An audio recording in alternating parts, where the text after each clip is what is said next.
Alors, précisément, aux obsèques de M. Gemayel assistaient non seulement, bien sûr, ses amis et ses alliés, mais ceux qui avaient été, vous venez de le dire, Gérard Sebag, ses opposants, parmi lesquels ce qu'on appelle la gauche libanaise. La gauche libanaise, absolument. Alors, un des invités de ce journal consacré essentiellement à l'actualité, c'est vous, M. Karim Mroué. Vous êtes membre de la direction du mouvement national libanais. Oui. Vos représentants, vos amis, vos collaborateurs étaient aux obsèques de M. Gemayel. Cela signifie sans doute que vous associez à d'abord ce deuil, et est-ce que c'est une façon pour vous aussi d'essayer d'aller vers une volonté d'union nationale? Justement, nous sommes pour une réconciliation nationale sur la base de la libération de notre pays de l'occupation israélienne, de l'indépendance de notre pays, de la souveraineté de notre pays et de son unité territoriale, intégrité territoriale. Et nous croyons qu'il est déjà le moment d'unir tous les Libanais, surtout dans les moments les plus difficiles dans lesquels notre pays se trouve dans ses difficultés. Et surtout au moment où Israël, après l'assassinat du président élu, est en train d'envahir la partie ouest de la capitale. Mais l'attitude de cette gauche, de votre gauche libanaise, est quand même très ambiguë, parce que vous contestiez il y a seulement encore quelques jours M. Gemayel, et puis maintenant vous allez assister à ses obsèques. Même M. Walid Jumblat lui a envoyé une énorme gerbe de fleurs. C'est quand même un peu incompréhensible de l'avoir combattu pendant 7 ans, et puis maintenant vous allez vers lui alors qu'il est mort. C'est sur son cercueil que vous allez refaire l'unité du Liban? Non, pas sur son cercueil. Nous croyons que c'est Israël qui l'a tué. Attention, monsieur Mouret, vous dites en direct sur une antenne de télévision que Israël a tué monsieur Gemayel. Vous voulez dire symboliquement? Non, vous voulez dire que derrière cet attentat, il y a une main israélienne? C'est une accusation que vous portez? Une main, enfin directement ou indirectement, j'ai la raison pour laquelle je dis qu'Israël l'a tué.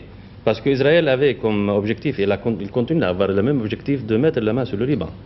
Et au moment, pardon. Mais quand même, aujourd'hui, les Israéliens perdent en Béchir Gemayel leur allié le plus fidèle. Ils croyaient avoir en Béchir Gemayel leur allié, mais une fois élu président de la République, Béchir Gemayel commençait à penser à l'unité du pays. Oui, nous étions en désaccord avec lui, ça c'est vrai. Nous n'avons pas voulu qu'il soit président, mais une fois il était élu président, il essayait, il cherchait, difficilement bien sûr, il cherchait d'avoir l'unité du pays. Oui, mais les Israéliens, qui vont-ils trouver maintenant face à eux alors que Béchir est mort?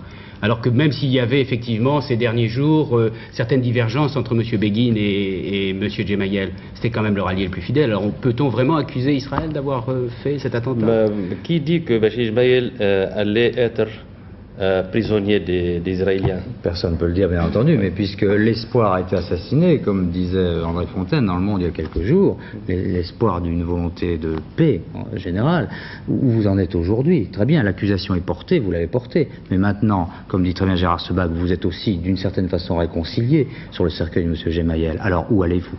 Même avant, je dirais, il y a quelques jours, le rassemblement progressiste et islamique, qui a tenu plusieurs réunions, avait proposé, élaboré un programme d'union nationale pour un Liban uni, indépendant et démocratique. C'est sur ce programme-là qu'on avait commencé déjà le dialogue avec le président élu qui est déjà assassiné. Alors qui voyez-vous comme... je m'excuse. Non, je t'en prie. Qui voyez-vous comme président pour le succéder? Oui, parce qu'il y a des élections. Oui, bien sûr, on devons avoir un président. Il faut l'élire. Nous avons, pardon. Qui voyez-vous? Personnellement, je ne peux pas dire qui. Son frère, Amin? Peut-être. Il y a beaucoup des maronites qui ont la possibilité d'être élus comme président de la République.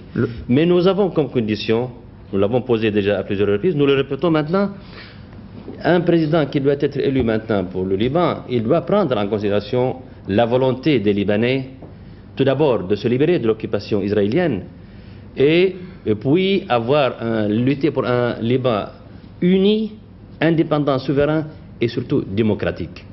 Ce sont nos conditions pour n'importe quel président qui doit être élu dans les conditions actuelles. Et surtout, lutter contre l'invasion israélienne, arrêter cette invasion et libérer le pays du joug actuel de l'occupation israélienne. Si ces élections ont lieu, M. Mroué, sont prévues, enfin il était possible selon certaines autorités libanaises qu'elles aient lieu dans 6 jours, 6-8 jours? Avant le 23 septembre. Vous savez que maintenant le Parlement est comment dirais-je, en séance ouverte, n'est-ce pas, pour pouvoir élire le président. Et nous croyons que dans les jours à venir, il y a plusieurs possibilités, ou bien élire un nouveau président, ou bien mandater l'actuel président, M. Sarkis, pour une certaine période déterminée, ou bien peut-être, si les conditions ne sont pas réunies pour faire une élection d'un président, peut-être le président actuel peut nommer un Premier ministre qui pourrait créer les conditions pour une élection. Très bien, M. Moué, merci. Je reçois pas d'autres questions pour l'instant. Nous suivrons bien entendu le dossier au cours des journaux qui se déroulent sur cette antenne. Il y a